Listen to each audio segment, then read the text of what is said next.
अस्सलामुअलैकुम। नाज़िया शेख को आप लोग जानते हैं, लेकिन नाजो को आप लोग नहीं जान पा रहे हैं। बिकॉज़ पता है क्या हो रहा है, मैं अपने दिल की बात नहीं कर पा रही हूँ आप लोगों से, क्योंकि जब भी मैं दिल की बात करती हूँ तो ना रिलीजन को बीच में लाया जाता है। इस्लाम में ये जायज़ नहीं है, वो जायज़ नहीं है, ये नहीं है। बट हर जगह पर रिलीजन नहीं होता ना यार। इंसान इंसान इंसान इंसान का एक टैग कुछ होता है कि नहीं, कि वो इंसान है, वो क्या सोचता है, उसकी थिंकिंग क्या है।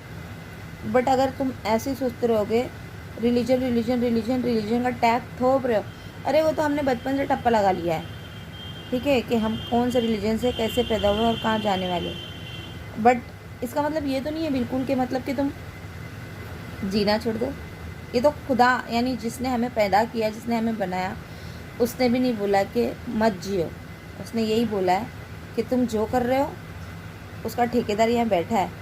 तुम अच्छा कर रहे देने वाला मैं, तुम बुरा कर रहे देने वाला मैं। तो दुनिया क्यों आ जाती है पाठ पढ़ाने, लेकिन ये चीज़ फिर भी मुझे खलती है। पता है क्यों खलती? कि मैं दिल पे ले लेती हूँ। बिकॉज़ मैं एक इमोशनल इंसान हूँ, प्रैक्टिकल नहीं सोचती। और जिस दिन मैं प्रैक्टिकल सोचना सीख गई ना, सच में मैं बोल रही हूँ ना, मैं जिस दिन प्रैक्टिकल सोचना सीख गई, कौन क्या बोल रहा है, तेल लेने गया, नहीं लेने गया, छाना लेने गया, मुझे लेना देना नहीं है। मेरी थिंकिंग यही है, मेरी भाषा भी यही है। मैं एकदम सरल भाषा में बात करती हूँ। मैं ऐसी लड़की हूँ, गंजे को कंघी बेच दूँ। गंजा होता ना, गंजा जिसके सर पे बाल नहीं है बाल बनाने को, फिर भी उसको कंघी बेच दूँ।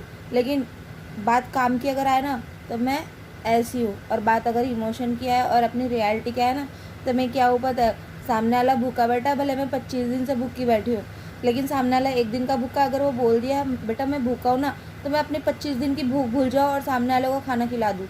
लेकिन एक चीज़ मुझे हमेशा से बोलना था आप लोगों को, कि ना डिप्रेशन जो है ना बहुत बड़ी बीमारी है। लोग जो बोलते हैं ना डिप्रेशन में हो आप, अपसेट हो या कुछ भी है, आपका तनाव है, झुकाव है, जो कुछ है, उसमें भीड़ में रहो, तन्हाई में मत रहो, महफिल में रहो, अकेले मत रहो, उजाले में रहो, अंधेरे में मत रहो। लेकिन मेरा मानना ये है कि अगर आप डिप्रेस हो और अपसेट हो ना, तो आप सिर्फ और सिर्फ अपने आप के साथ रहो। भले अकेले में रहो, उजाले में रहो, भीड़ में रहो, तन्हाई में रहो, कहीं भी रहो, बस अपने आप के साथ रहो। मैं तो सिंपल यही बोलूँगी।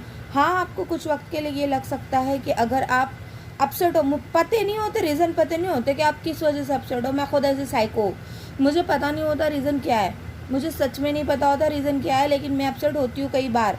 और बिना फालतू में रोना धोना होता है मेरा, बिना फालतू में झगड़े हो जाते, बिना फालतू में पिट भी जाती हूँ क्योंकि झगड़े कोई और वजह से करके रोने की आदत है मुझे, क्योंकि मैं असली रीज़न्स छुपाती हूँ। इसलिए क्योंकि मैं इमोशनल हूँ, अपना रियल रीज़न दूंगी तो सामने वाले को हर्ट कर जाएगा, इसलिए झूठ बोल के झगड़े करके रोने का एक बहाना ढूंढती हूँ कि ताकि मैं रो लूँ। उसमें क्या होता है, बुरे बन जाते हैं हम लोग। तो इसलिए उससे अच्छा ये होता है ना कि जो सच है ना वो बोल दो। और बोलने के बाद अगर किसी को बुरा लग रहा है, आपको ऐसा लग रहा है कि ये लाइफ डिफ़िकल्ट पैदा कर रही है, तो कुछ वक्त अपने आप को टाइम दो, रहो उनके साथ, उनको मत डिस्टर्ब करो, रहो उनके साथ। बट उस वक्त पे लोग जज करेंगे, क्यों तुम महफिलों में खुश नहीं है, क्यों तुम अपने आप से खुश नहीं है, क्यों तुम इंजॉयमेंट को भंग कर रहे हो। करने दो, इग्नोर करो उतने टाइम पे, लेकिन वक्त अपने आप को दो। पता है कभी कभी अकेलापन है ना 4 दिन दुख देता है, लेकिन 5वां दिन ऐसा देता है कि जब 5वें दिन तब तुम सोचोगे ना, तो तुम कुछ नया सोचोगे, और जब तुम नया सोचोगे ना, 4 दिन उसमें और बिजी हो जाओगे कि जो मैंने सोचा उसको करना है। और 6वां दिन जो आता है ना, उस 6वें दिन पे आप बिजी हो जाते हो, क्योंकि 4 दिन जो तुम आप जो भी है आप सोच रहे हो ना, 5वें दिन वो करने पे लगे हो, 6ठे दिन पे तुम बिजी हो गए हो, और जब वो 6ठा दिन 16वां दिन होता है ना, तब आप ज़िंदगी की कामयाब को छू रहे होते हो। Got my point? तो इसलिए अगर आप डिस्टर्ब हो या अपसेट हो या डिप्रेस हो, तो कभी ये मत सोचना कि मुझे महफिल की ज़रूरत है, क्योंकि अगर अपसेट हो, डिप्रेस हो और आपको पता ही नहीं है किस वजह से हो, तो उसका हल महफिल मजलिस मजलिस सॉरी महफिल हो या लाइटिंग हो या पार्टी हो या कोई ओकेशन हो, आपको आंसर नहीं देगा। आपको थोड़े वक्त की खुशी दे सकता है, लेकिन आंसर तो सिर्फ हम अपने आप से पूछ सकते हैं। और अगर हम अपने आप को टाइम नहीं देंगे, तो हमको पता कैसे चलेगा कि मैं परेशान क्यों हूँ। और अगर हम ज़्यादा टाइम तक के अकेले रहते हैं, तो भी परेशानी होती है। भाई मैं अकेला हो गया, डिप्रेशन में अकेला होना मतलब इंसान अपने आप को ना इतना मायूस समझता है ना। मैं बहुत अलग हूँ, मैं बहुत डिफरेंट हूँ। इसके लिए मैं आप लोगों को अपना एक्सपीरियंस शेयर कर रही हूँ, अभी से नहीं, मैं पहले से ऐसी हूँ, मैं पहले से ऐसी हूँ बेफजूल में किसी पे भी भड़क जाना बेफुजूल में, किसी से भी मार खा ले, किसी से मतलब कोई बाहर वाले की इतनी हैसियत नहीं कि आगे मुझे मार देवे। बस ये है ना कि जो जेन्युइन रीज़न होता है ना, रियल रीज़न में किसी के सामने रख नहीं पाती थी, बिकॉज मुझे मेरे इमोशंस ना, मैं रियल रीज़न रख दूँगी तो जिसका रीज़न है उसको बुरा लग जाएगा, इसलिए रियल रीज़न नहीं रखते हुए कुछ भी बोल के अंडरस्टैंड मार खा लेने का, और उसके बाद सच्ची वाला रोने का, जो रीज़न की वजह से मैं परेशान हूँ वो रीज़न याद करके, इसलिए नहीं कि मुझे अभी मार पड़ी है। तो बोलने का मकसद यही है कि उतने वक्त पे अकेले रहो, किसी से बात मत करो, अपने आप को टाइम दो।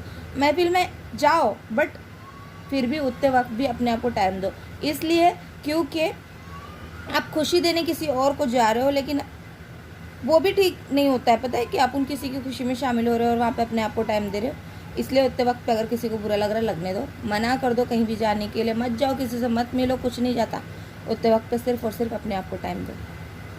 ये मेरे दिल की बात थी, अब से नहीं, बचपन से एक चीज़ था मेरे मन में, अपसेट डिप्रेस मैं हर बार होती हूँ because I am emotional person.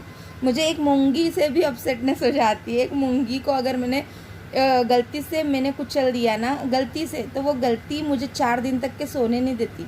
अब कोई मुझसे पूछता तो अपसेट क्यों है, तो मैं उससे अपना मजाक तो नहीं बना सकती ना बोल के कि भाई मैंने एक मूंगी को गलती से कुचल दिया। तो इसलिए ना रोना होता है मुझे। अगर मैं अभी चुपचाप रहूँगी तो 10 सवाल उठेंगे, इसलिए मैं कोई और बात पे झगड़े करके रोती हूँ ताकि लोगों को लगे कि ये झगड़े पे रो रही है, लेकिन असली बात तो ये होती है कि मैं वो मूंगी की मौत पे रो रही हूँ। तो ऐसा है, अपने आप को टाइम दो।